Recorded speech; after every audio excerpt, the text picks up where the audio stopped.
Splendid Abodes, the official podcast of Toronto Thelema. Exploring, if you will, practical philosophy, from the science and the workings of the mind to spirituality, esotericism, and magic.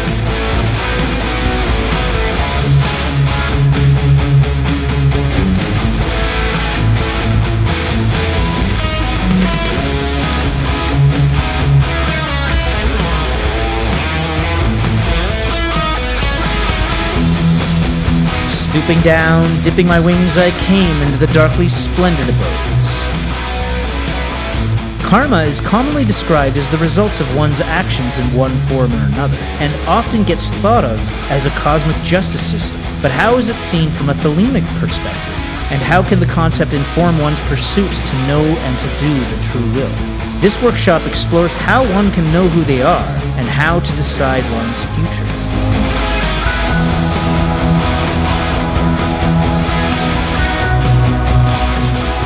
Okay, we'll begin. First and foremost, do what thou wilt shall be the whole of the law. Lord is the law, love under will. Thank you everyone for joining the latest lecture given by Toronto Thelema. For those of you who don't know, Toronto Thelema is a grassroots community organization hosting talks like this, monthly socials, and quarterly equinox and solstice ceremonies open to the public for those interested in Thelema and naturally living in Toronto. Today, we're going to discuss karma in its traditional sense and how that relates to Thelema, with particular reference to the concept of the true will. We'll then later look into how karma plays a role in the higher levels of Thelemic initiation and regular magical practice. I'll briefly introduce karma, ideally try and clear up some common misconceptions before moving into breaking down, from a traditional perspective, how karma is viewed, and I'll be largely drawing upon the material of Swami Vivekananda for that. Covering traditional karma, I'll then move on to karma in Thelema, and I'll look at it through three main lenses, which is how it relates to the true will, how it relates to ritual magic, and how it relates, as I mentioned, to some of those higher level initiations and the so-called adept grades of the Thelemic order, the AA. I'll briefly touch upon some pitfalls or common mistakes people may have when approaching karma or considering karma in light of what we've talked about. And then I'll ideally summarize and give you some takeaways. So, to reiterate why we're giving this talk, it's to bridge the gap between traditional ideas of karma and how it's perceived by modern Thelema, and really how it's integrated into modern Thelema. Again, also to clear up the common misconceptions about karma. In pop culture, we usually associate karma with this cosmic reward system, that if we do good things, we're going to get rewarded in this life or the next maybe, or if we do bad things, we're going to get punished for it. But at its root, as we'll see in the next slide, karma is actually something incredibly impersonal in comparison to this idea of cosmic judgment. And finally, we're also here to talk about how karma is used towards mystical attainment, which, in theory, if we're interested in Thelema, ultimately these are our goals. We want magical practice and mystical attainment. Beginning with our friend Vivekananda here, and drawing upon his book, Karma Yoga, one of 4 excellent texts from him on the various types of yoga, and it's quite short, it's like 93 pages. Vivekananda tells us that karma fundamentally is just cause and effect. Really it is, and it quite literally means action. It's not about punishment reward, as we've mentioned, but simply that certain effects will flow from certain causes. And in fact, the idea of karma does not separate cause and effect, but actually identifies the two with each other, that there is no cause without its effect, or vice versa. A lot of what Vivekananda talks about in his text, which is actually adapted from a lecture for the record, is the way that our actions, our karma, influence our character, and in turn the way our character goes on to influence karma, our actions, I should say. that when we live a certain way, when we do certain things, internally, it will affect who we are, and of course there will be external actions as well. And so when we live along certain lines, our actions create tendency in ourselves and in the world, and these tendencies go on to influence us back.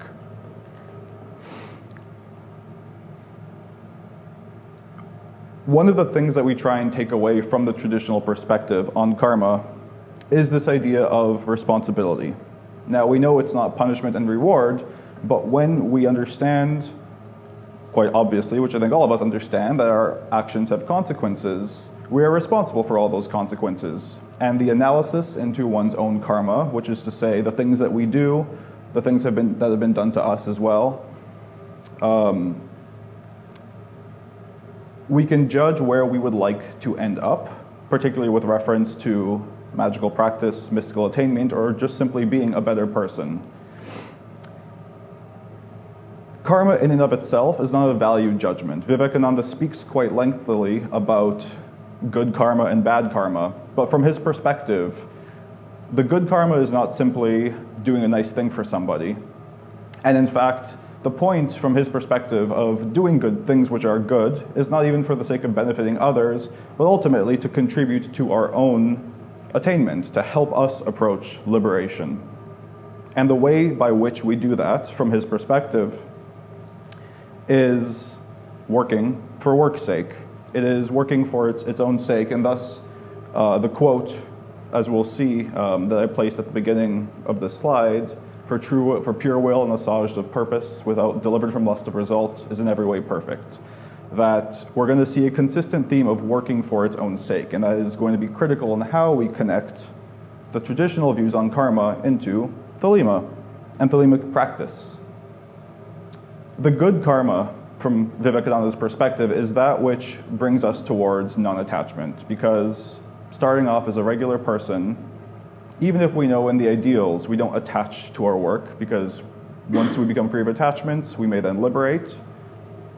But obviously when we start out, we probably have a lot of attachments. So the good karma is that which gives us a tendency towards working without attachment, which implies certain types of actions, typically selfless actions, without hoping for some reward, some result, are going to bring us towards non-attachment and liberation, and therefore those are good. But in the same perspective, I can do a very good thing for somebody, but if I myself have attachments, but more to the point, if I have some desire for results, to be rewarded, to be lauded for it, then that in and of itself is not actually bringing me closer towards the goal, towards liberation and attainment. And that's the closest thing to a morality from Vivekananda's perspective that we arrive at with karma, because he goes out of his way to say that the morally good actions in this society will differ greatly to those from another.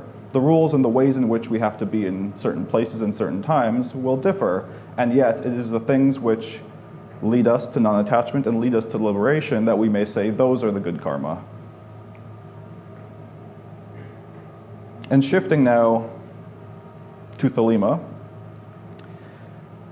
for those who may not be aware, or even just as a reminder, one of the central ideas of Thelema is what's known as the true will. That comes from Crowley's Book of the Law, and is the heart of what we would like to do as Thelemites. The idea of this true will is the most natural expression of our individuality, something beyond the concepts that we may have of, I am this person, I work at this job, maybe I'm a father, a child, a friend, whatever else it may be. In Thelema, we say there is something more innate, more fundamental to who we are and to how we should be in this world. And some of the common ways people can think about this upon hearing it is, oh, well, I want to be a rock star, I want to be a movie star, or whatever, I want to be really rich. And the nuance of true will is, of course, first of all, not simply what you would like to have happen, but rather than specific things that you must accomplish, for the most part, the true will is a way for you to be in every situation. And this links back to the karma because it is the way for you to act in any given situation. And so the objectives within Thelemic practice, Thelemic initiation, is to discover that thing or uncover it. Because then you have the way, you have that task to do happily and without working and without desire, without lust of result, because you know why you're here and what you're here for.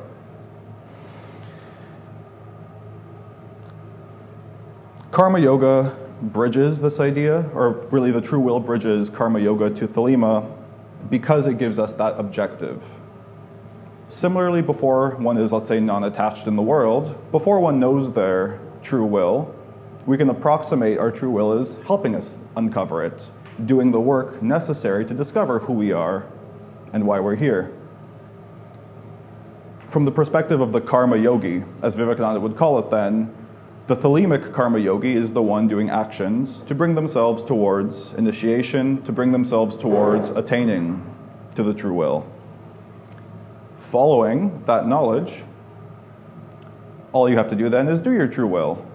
There's always more work to do, of course, and this goes back to Vivekananda's idea, work for work's sake. True will, pure will unassuaged of purpose, delivered from the lust of result.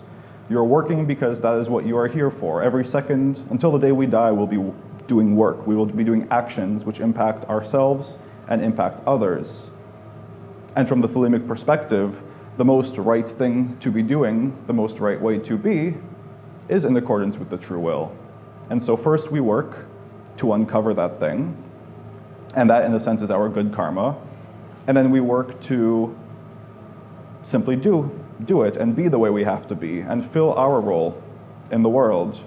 And ideally and eventually do that without attachment, and then in fact liberate by virtue of having done our true will without attachment. And I have this point at the very bottom of the slide, which is that to say after you know your true will that you're still bringing in these karmic ideas, this kind of karmic morality, is a moot point because upon its discovery there is no other way for you to be. When we think about true will, of course, it's an idea that sounds very nice. One can be very reasonably skeptical that there is this innate, true way that we should be that is deeper than anything else. For me, I got into Thelema because I felt very strongly about some of these ideas and I saw them reflected in the tradition. But anyone would be perfectly reasonable to be skeptical. What Thelema offers, and with particular reference to karma, which is paying attention to the causes and effects, we say, this thing is real, this true will, here are ways you can do it. So for one that doesn't know, it may be enough to suspend your own disbelief until you can get there. And once you get there, you'll discover for yourself if it's there or not, and more to the point, if it is real, and you have discovered who and what you are, why you're here and how you should be, there'll be no other choice. And then you don't really have to worry about, am I doing the right karma or not? Because you have that answer, I am doing the true will.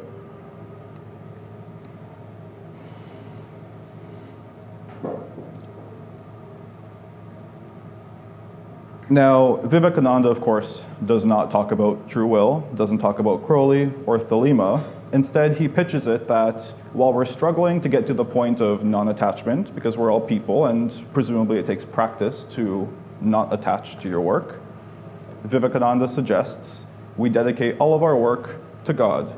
We say, I'm going to do these things not for result, but in the honor of God, love of God. We could even say love of the world, or even just because it's right. In Thelema, we have a similar, and frankly the same answer, but from a slightly different perspective, which again is that true will. That is the duty if we either suspend our disbelief enough to go and try and find out if that thing is really there inside of us, or if we've discovered it already and then there is no question. Thelema provides a framework for understanding what the right karma is in a given situation and what to work to get to that point of understanding. And it's foundational because of that quote from the start of the slide, pure will and the massage of purpose, from the Book of the Law chapter 144. Crowley says it in our foundational texts. Delivered from the lust of result is in every way perfect, because that is all we are here to do. There is nothing more important for any given one of us to uncover the true will, assuming that the true will exists. I felt strongly that something like that existed, and I went searching. And eventually I found what I was looking for. And so I cannot imagine any other way to live. And in the process of my searching, I thought, well, if there's a way for me to be in this world more natural than anything else, what on earth could I be doing other than pursuing that thing? And I've spoken about most of these points already on the last slide, but to bring back this idea of non-attachment, working towards non-attachment, when I say that when you're doing your true will, or when you know it, you have no choice but to do it, thou hast no right but to do thine own true will, non-attachment flows necessarily because it is a type of restriction on you. But it's a restriction which is the only way for you to be. And I'm really trying to emphasize this point because this is how we build successively towards liberation. Because uncovering the true will is not liberation, not necessarily. But it's the means by which we keep doing our karma, and we probably are bringing the other yogas and all these practices to get to that point of the highest attainments. And as I've said, and I'll say it one last time before moving on, you get to the point, or you can get to the point, where no other work is possible but the true will. Because it is not, I need to go be a rock star, or I need to do this or that necessarily. It is the way for you to be in any given situation. And the work involved in getting to the point of uncovering your true will is the work to prepare yourself to undertake it as perfectly as you can. And of course, that's a long process, and it continues to be a process after uncovery, but that is the objective, perfect work, which is in fact perfect karma. From a different perspective, shifting from the point of attainment to practical magical mechanics, Crowley's wonderful definition for magic is simply the science and art of causing change in conformity with will. That's an incredibly broad statement. In fact, every action, which we remember is karma, is a form of magic, isn't it? I know the science and art of lifting this up. I know the science and art of this or that, of accomplishing certain goals.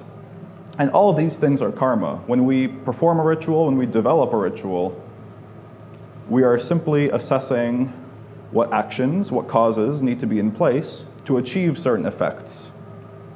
In a ritual, that may be incense, the tools you use, the color candles you use, the fancy magical words that you use.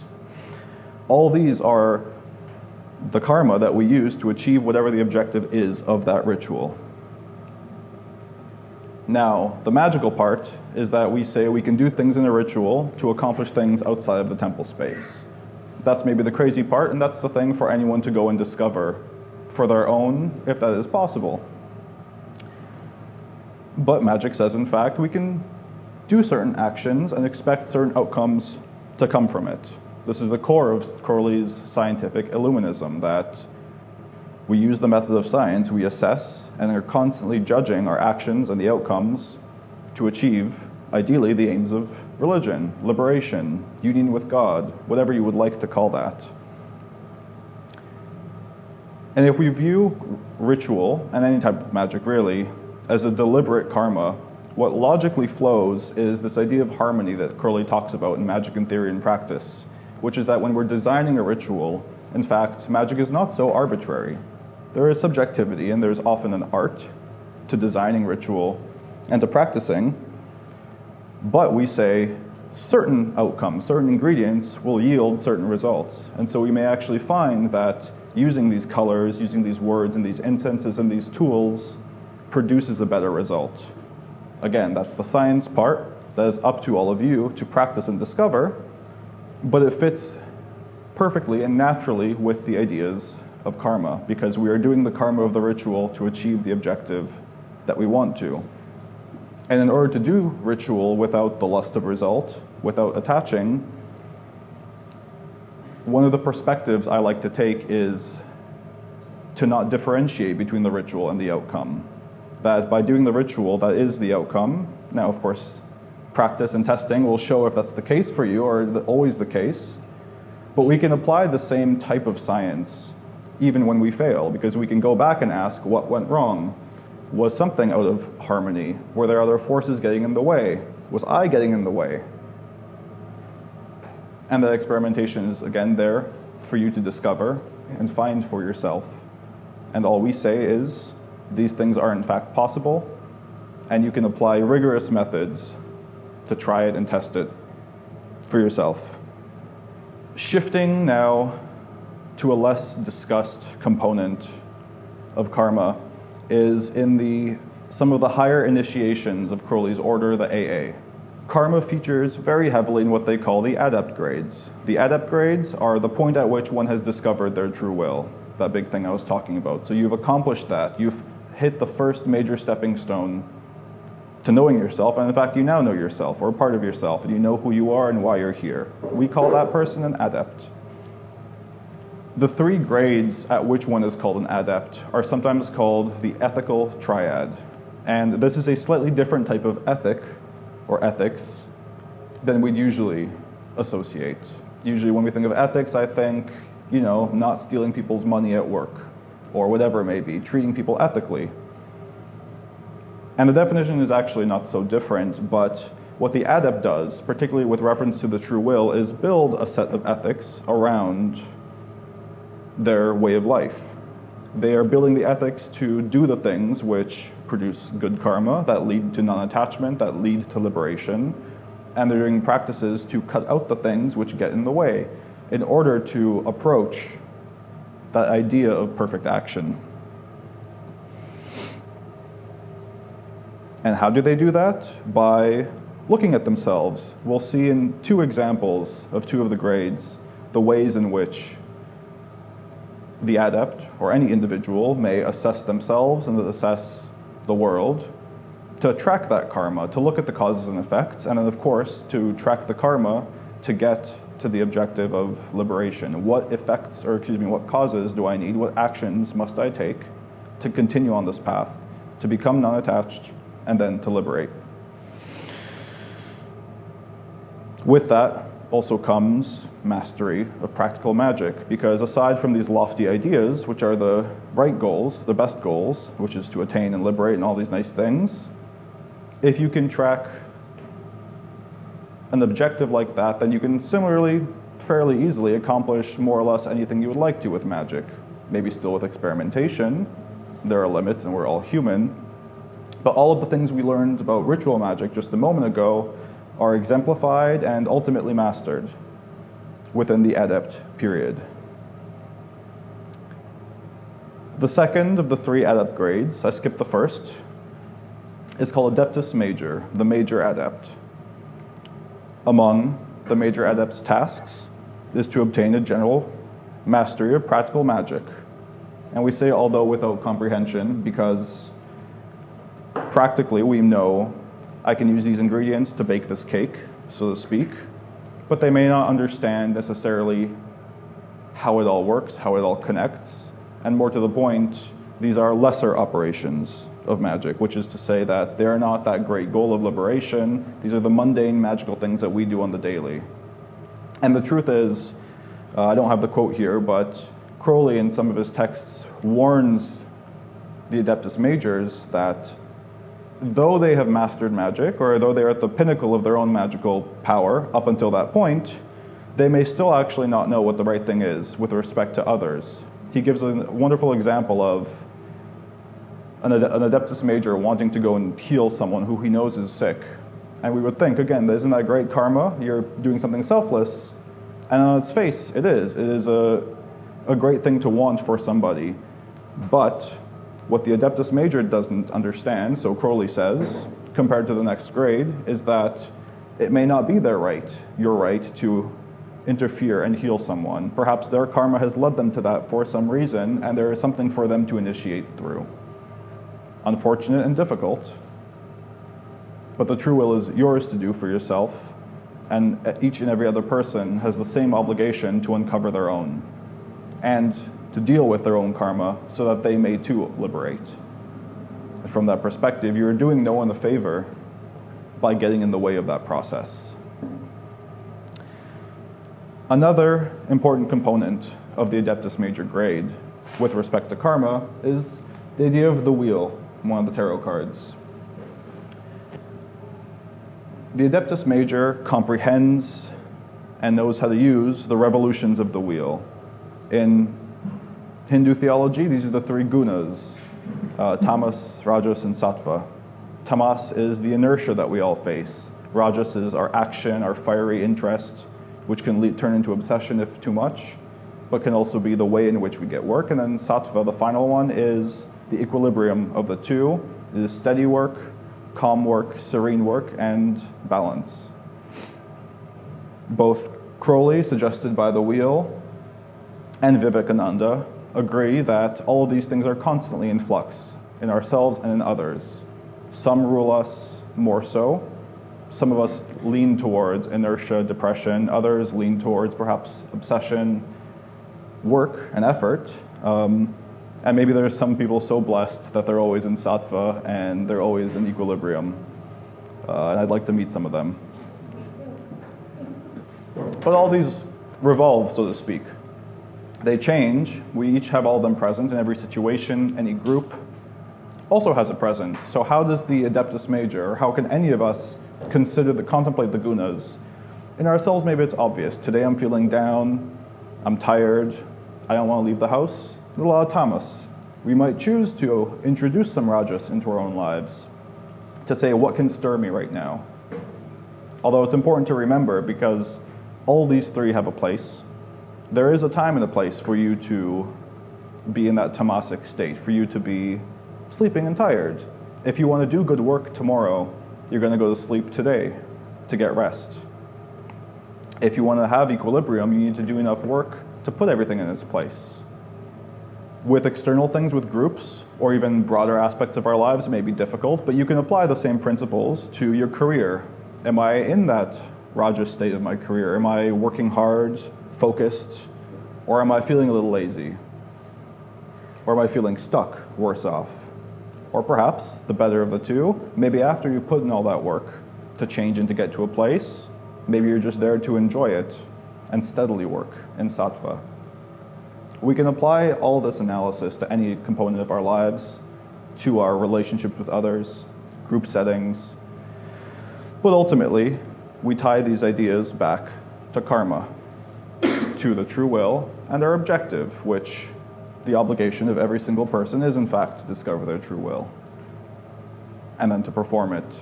And so we can think about how the gunas are affecting our own performance or our own journey to getting to it.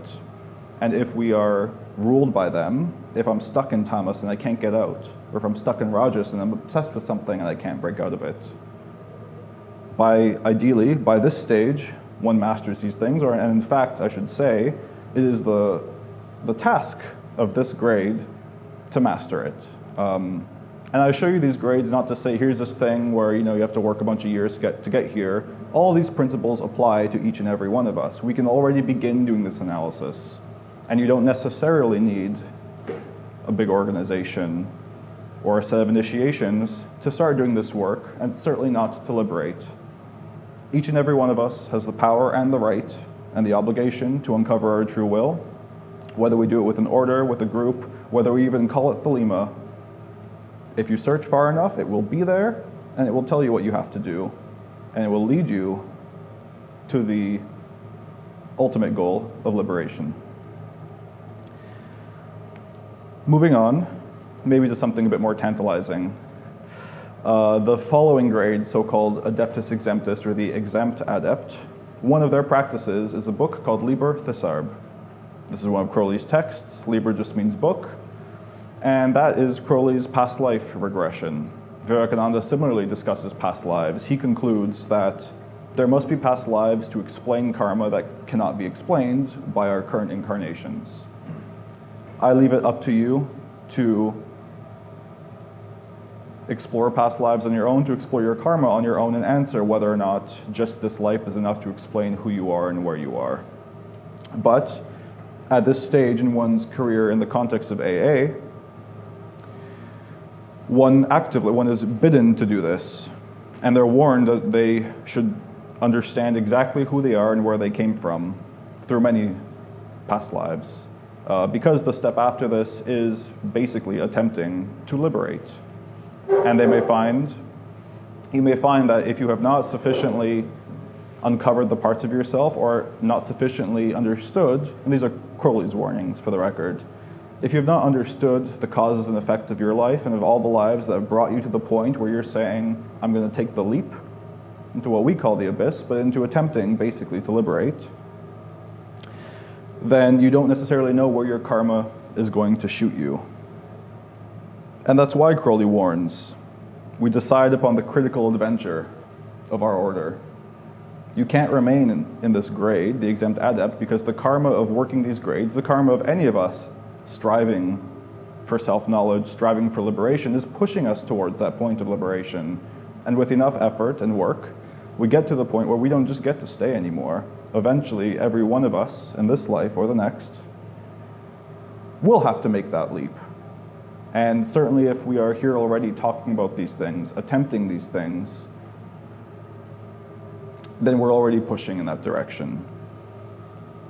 And so he outlines the importance of doing this work, of understanding as far back as you can, of this life at least, and as well as of previous lives, to know how you got here, and to know that if you make that leap into what we call the abyss, where is it going to lead me?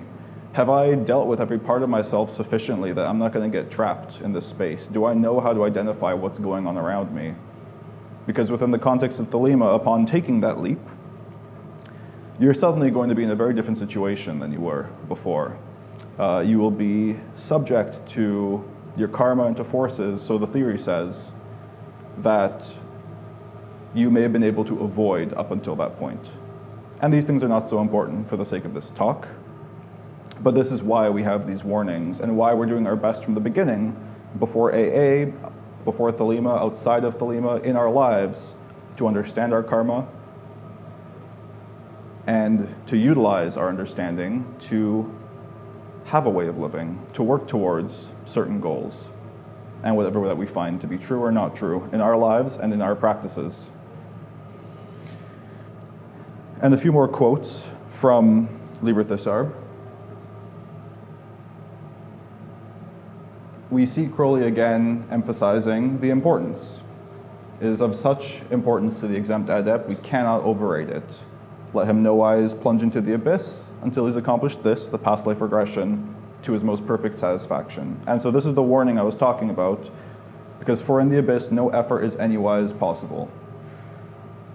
You're being pushed by your karma, you don't have a choice, but until you are pushed over the edge, or until you make that leap, ideally you will have done enough of the work through a system like this or something else to leap straight and forward and high, rather than to fall on your face and maybe suffer for it, maybe suffer the consequences, the karma, in fact, of the actions that you didn't take the time to deal with. And I can say, and certainly Crowley says, in the abyss, you don't have a choice about dealing with those things. So I would strongly suggest we deal with those parts of ourselves while we have a choice. Isn't it much easier to get to pick the time and the place to deal with some issue you have? Or would you rather be out and about and it hit you all of a sudden? Moving on, briefly, before concluding, two main, I think, perspective takeaways. First, true will, and we've spoken about this already. True will, it's not just what I want, what I feel like. We've said it's a way of being, something very innate for you, but it's very tempting to think we already know this. And who am I to say that any of us do not? In fact, if we look through our lives, we shall see that we've known this part of ourselves, because if there is something so innate in us, it will always be appearing, it will always be fighting to break through all of the things we load up on top of ourselves. All the ideas that we have about ourselves in the world that are in fact contrary to who we really are. But to get to that point and to really trust it when it happens, you frankly need mental and emotional discipline. These are what these systems, this is what the whole point of Thelema is about, is to say, here are the ways, here are the actions we can take to get to this point, and to get to this point armed as best as we can. And similarly, the second is from Vivekananda, which is to not use non-attachment as an excuse. It's very easy to say, I know my true will. It's very easy to say, I'm non-attached. But just as easily, the non-attachment could be... Pardon? It could be an attachment to the idea of liberating, which it can become an obsession and a hindrance in its own right. It can also be something closer to disattachment. That's how Vivekananda puts it, which is to say, I don't care about anything. And that's hardly the point either. And it's very easy to say, oh, I'm not attached, I don't care about anything. But the reality may not be that... Don't have the good words. The reality may not be so. Non-attachment is not apathy. That's exactly what I mean. Thank you. And with reference to this idea that ultimately good karma, doing good, is actually for our own interest, for us to liberate, even if it helps others. If you decide, oh, I'm not attached, or I'm doing the true will, ultimately the only thing you are doing is adding chains of attachment to get in the way of you uncovering your true will or becoming non-attached. We ultimately cheat only ourselves and only add to the time that we have to learn those lessons by pretending otherwise. And when we do in fact discover non-attachment or the true will, then there will be no question. And that's the assurance that you can take that you'll know and you'll be certain when it happens. So, what are our main takeaways here? All actions are karma. In fact, practically speaking, from Crowley's definition of karma, art and science causing change in conformity with will, all willed actions, all willed karma is magic. Yeah, it says you're bound to do magic whether you try to or not, so you might as well learn to do it well. And that's exactly the point of this lecture. How can we assess and analyze our karma, our actions, the effects, who we are today and where we would like to be to achieve our goals? It doesn't have to be liberation. Well, it does, but we could never make anyone else choose that as a goal. But ultimately that goal is there, and ultimately, as I've said, we're all being pushed towards that goal. True will is simply the actions, the karmas, that we are meant to be performing, the way in which we are doing our karma and doing our work, as we approach that idea of perfect work. Ritual magic is very simply, mechanically, just understanding the art and science of using ingredients to get certain outcomes. What kind of cake do I want to bake? Do I want to bake a pie? Strawberry or rhubarb, so on and so forth. All these things are karma, and the study of karma, a study of karma yoga by Vivekananda, will only help you to undertake any action and any objective in your life. And the point, and one of the objectives of Thelemic initiation, of the AA work, is to get to this point where you have this mastery, and you're able to look at least everything that's happened to you in this life, if not past lives. And it'll be up to you at that point to determine what those past lives mean, or if anything happens at all. But we say in the higher initiations, you can understand yourself, you can understand how you got here, and ideally, you can use that knowledge to build a type of ethics, to build a framework internally to help you get to wherever you want to go. And with that, love is the law, love under will.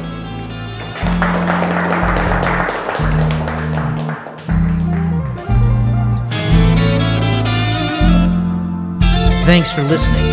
Find Toronto Thelema online. Like, comment, share, and subscribe, and help us grow. And join us again in the darkly splendid abodes.